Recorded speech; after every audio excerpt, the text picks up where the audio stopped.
आज का हमारा टॉपिक है ट्रांसपोजेबल एलिमेंट्स। ठीक है, ट्रांसपोजोन्स और ट्रांसपोजेबल एलिमेंट्स क्या होते हैं? ट्रांसपोजेबल एलिमेंट्स ये मोबाइल डीएनए सीक्वेंसेस होती हैं। ठीक है, transposable elements are mobile DNA sequences which are found in the genome of every organism. हर ऑर्गेनिज्म के जीनोम के अंदर कुछ मोबाइल डीएनए सीक्वेंस पाई जाती हैं। मोबाइल का मतलब विच कैन मूव, ठीक है, from one position to another position. ठीक है, these are known as transposable elements.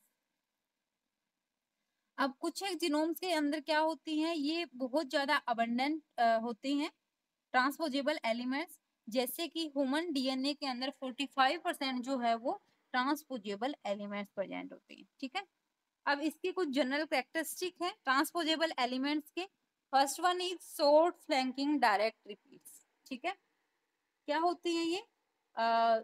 Transposable elements के दोनों साइड्स पे प्रेजेंट होती हैं शॉर्ट फ्लैंकिंग डायरेक्ट रिपीट्स।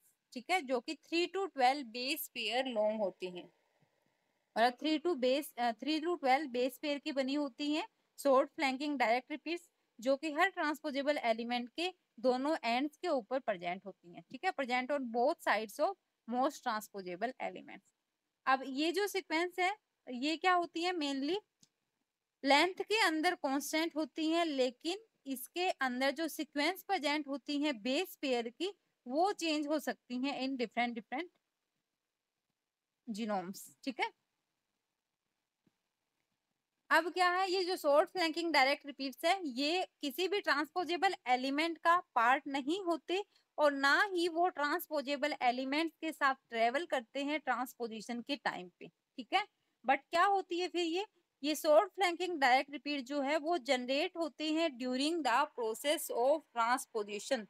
जिस टाइम पे ट्रांसपोजिशन होती है ट्रांसपोजेबल एलिमेंट की, तो उस टाइम पे जनरेट होती है शॉर्ट फ्लैंकिंग डायरेक्ट रिपीट। ठीक है, at the point of insertion, जिस पॉइंट पे इंसर्शन होता है ट्रांसपोजेबल एलिमेंट का, उस पॉइंट पे जनरेट होती हैं शॉर्ट फ्लैंकिंग डायरेक्ट रिपीट्स। ठीक है, अब कैसे क्रिएट होती हैं? जिस टाइम पे स्टैगर्ड कट लगता है, ठीक है, किसी डीएनए के अंदर, टारगेट डीएनए के अंदर, तो उस टाइम पे बनते हैं शॉर्ट फ्लैंकिंग डायरेक्ट रिपीट्स। ठीक है, स्टैगर्ड कट क्या होता है? हमने पढ़ा था कि किसी डबल स्टैंडर्ड डीएनए है ये। ठीक है, तो इसकी अगर हो सकता है कि इसके अंदर जो रेस्ट्रिक्शन एंजाइम है वो दोनों स्टैंड पे सेम पॉइंट पे कट करे। ठीक है, सिमेट्रिकल कट करे। ठीक है, लेकिन उस केस में हमें क्या मिलेंगे? अगर सिमेट्रिकल कट करता है तो उस केस में हमें मिलते हैं ब्लंट एंड्स।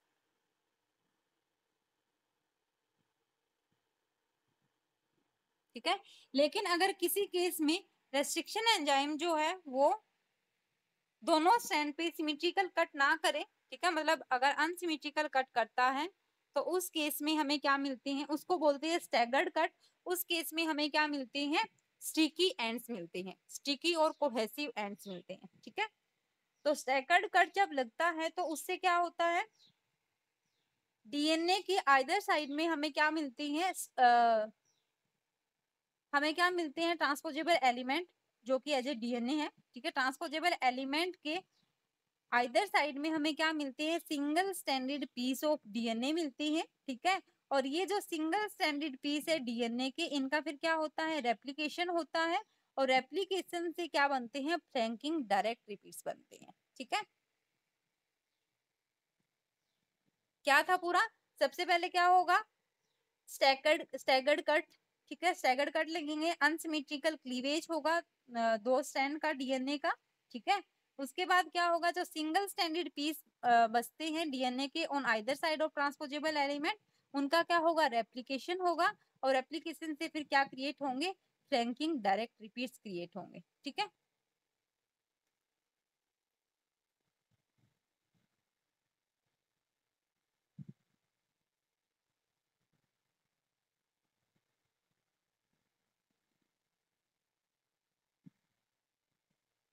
यहाँ पे देख सकते हो आप, यहाँ पे सबसे पहले क्या है? डबल स्टैंडर्ड डीएनए है, इसके अंदर क्या लगा है? Staggered cut are made in the target DNA. जो टारगेट डीएनए है उसके अंदर स्टैगर्ड कट लगा है, अनसिमेट्रिकल। ठीक है, उसकी वजह से क्या बने हैं? यहाँ पे क्या बने हैं? सिंगल स्टैंडर्ड एंड्स बच गए हैं, ठीक है, डीएनए के। अब क्या होगा, ट्रांसपोजेबल एलिमेंट जो है उसका इंसर्शन होगा, ठीक है, ट्रांसपोजेबल एलिमेंट जो है वो इंसर्ट हो जाएगा।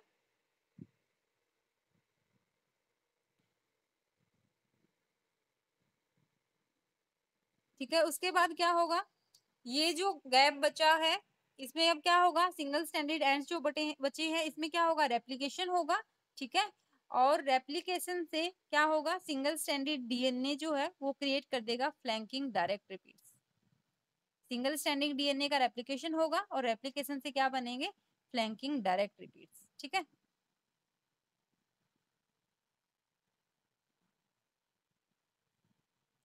सेकंड क्या है, terminal inverted repeats, terminal inverted repeats, ठीक है। कुछ एक ट्रांसपोजेबल एलिमेंट्स के एंड्स पे प्रेजेंट होती हैं टर्मिनल इनवर्टेड रिपीट्स, ठीक है, जो कि क्या होती है, इनवर्टेड कॉम्प्लीमेंट होती है एक दूसरी की, ठीक है, inverted complement, not only complement but these are inverted complement of one another, ठीक है। ये जो सीक्वेंस है ये कितनी होती है, 9 to 40 base pair in length होती है, ठीक है, जैसे यहाँ पे दिखाया हुआ है, ये एक है स्ट्रैंड, एक जी सेकंड है, ठीक है। अब ये एक डीएनए का जो स्टैंड है इसके अंदर जो प्रेजेंट होते हैं on the same stand, two sequences are not simple inversion, ठीक है। एक डीएनए की स्टैंड के अंदर जो ये दो सीक्वेंसेस प्रेजेंट होती है ये सिंपल इन्वर्जन नहीं होता, लेकिन क्या होती है, ये inverted and complementary, inverted and complementary. अब इस सीक्वेंस को अगर हम इन्वर्टेड लिखते हैं तो क्या बनेगा, इसका क्या होगी, इन्वर्टेड, अगर इसको इन्वर्ट कर देते हैं कंप्लीट को, ठीक है, इन्वर्ट करने के बाद क्या बनेगी, जी A C T T G A सी ए, ठीक है। इन्वर्टेड एंड कॉम्प्लीमेंट्री मतलब पहले इन्वर्ट होगा, इन्वर्जन होगा, इन्वर्जन होने के बाद जो सीक्वेंस आएगी हमारे पास इसकी क्या बनानी है, कॉम्प्लीमेंट्री, तो इसकी कॉम्प्लीमेंट्री क्या बनेगी, G T G A C T G and T, ठीक है, और ये सीक्वेंस प्रेजेंट है यहाँ पे, ठीक है। तो सेम स्टैंड के अंदर जो दो सीक्वेंसेस प्रेजेंट होती हैं ये क्या होती है, इन्वर्टेड एंड कॉम्प्लीमेंट्री, ठीक है। ये रिपीट्स जो है कौन से रिपीट्स, टर्मिनल इन्वर्टेड रिपीट्स, ठीक है, ये रिपीट्स रिक्वायर्ड होते हैं फॉर द ट्रांसपोजिशन, ठीक है। जो एंजाइम्स होता है जो कैटालाइज करता है ट्रांसपोजिशन को, वो रिकॉग्नाइज करता है इस सीक्वेंस को और उसके बाद ट्रांसपोजिशन का प्रोसेस स्टार्ट होता है, ठीक है।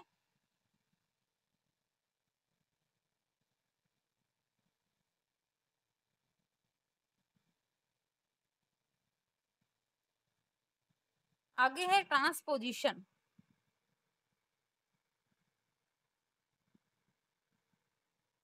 ट्रांसपोजिशन क्या होता है, movement of transposable element from one location to another is known as transposition. हमने पढ़ा था ट्रांसपोजेबल एलिमेंट क्या होते हैं, मोबाइल डीएनए सीक्वेंसेस होते हैं, ठीक है। तो मोबाइल डीएनए सीक्वेंसेस है मतलब ये मूव कर सकती है one location to another location, ठीक है। तो इस मूवमेंट को ही बोलते हैं ट्रांसपोजिशन, ठीक है। अब ट्रांसपोजिशन के क्या फीचर हैं, सबसे पहले है staggered breaks are made in the target DNA. सबसे पहले जो भी टारगेट डीएनए होगा जहां पे इंसर्शन होना है ट्रांसपोजेबल एलिमेंट का, उसके अंदर क्या लगेंगे, स्टैगर्ड कट लगेंगे, ठीक है। उसके बाद क्या होगा, ट्रांसपोजेबल एलिमेंट जो है वो ज्वाइन हो जाएगा सिंगल स्टैंडिंग एंड के अंदर। आपको पता है स्टैगर्ड कट के बाद क्या बचेंगे, टारगेट डीएनए के अंदर सिंगल स्टैंडर्ड एंड्स बनेंगे और उन सिंगल स्टैंडर्ड एंड पे जाके ट्रांसपोजेबल एलिमेंट ज्वाइन कर जाएगा, ठीक है। उसके बाद क्या होगा, सिंगल स्टैंडर्ड जो गैप्स बचे हैं उनका क्या होगा, रेप्लिकेशन होगा, ठीक है। और उस रेप्लिकेशन से फिर क्या बनते हैं, रेप्लिकेशन से क्या बनते हैं, फ्लैंकिंग डायरेक्ट रिपीट्स बनते हैं, ठीक है। अब इसके बेसिस पे जो ये जो ट्रांसपोजोन्स है ये टू टाइप्स के होते हैं, DNA transposons and retro transposons. DNA transposons क्या होते हैं? कुछ ट्रांसपोजेबल एलिमेंट जो है वो ट्रांसपोज होते हैं एज ए डीएनए, ठीक है। एज ए डीएनए अगर ट्रांसपोज हो रहे हैं तो उनको क्या बोलेंगे हम? DNA transposons. और इनको बोलते हैं क्लास 2 ट्रांसपोजोन्स या फिर ट्रांसपोजेबल एलिमेंट, ठीक है। क्लास 2 ट्रांसपोजेबल एलिमेंट या फिर क्लास 2 ट्रांसपोजोन्स, ठीक है। नेक्स्ट है रिट्रो ट्रांसपोजोन्स। रिट्रो ट्रांसपोजोन जो है ये कौन सी ट्रांसपोजेबल एलिमेंट होती हैं? जो कि ट्रांसपोज होते हैं through an RNA intermediate. RNA intermediate के थ्रू जो ट्रांसपोज होते हैं उनको बोलते हैं रिट्रो ट्रांसपोजोन्स, ठीक है। मतलब इस केस में क्या होगा? सबसे पहले जो ट्रांसपोजेबल एलिमेंट डीएनए, ठीक है, ट्रांसपोजेबल एलिमेंट डीएनए है, ठीक है। और उसका क्या होगा? वो ट्रांसक्राइब होगा किसके अंदर? आरएनए के अंदर। और आरएनए जो है कॉपी बैक होगा किसके अंदर? डीएनए के अंदर। थ्रू कौन से एंजाइम के थ्रू? रिवर्स ट्रांसक्रिप्टेज के थ्रू। रिवर्स ट्रांसक्रिप्टेज, ठीक है। पहले आरएनए ट्रांसक्राइब होएगा किससे? From the transposable element DNA and then is copied back into the DNA by a enzyme reverse transcriptase, ठीक है। रिट्रो ट्रांसपोजोन्स को बोलते हैं क्लास 1 ट्रांसपोजेबल एलिमेंट, ठीक है। तो मोस्ट ऑफ जो ट्रांसपोजेबल एलिमेंट बैक्टीरिया के अंदर जो most of transposable elements present होती हैं वो कौन से होते हैं? DNA transposons. लेकिन यूकैरियोट्स के अंदर दोनों प्रेजेंट होती हैं, डीएनए ट्रांसपोजोन्स भी होते हैं और विट्रो ट्रांसपोजोन्स भी होते हैं, ठीक है। लेकिन मोर कॉमनली जो प्रेजेंट होती हैं वो होती हैं रिट्रो ट्रांसपोजोन्स, ठीक है। क्लियर यहाँ तक?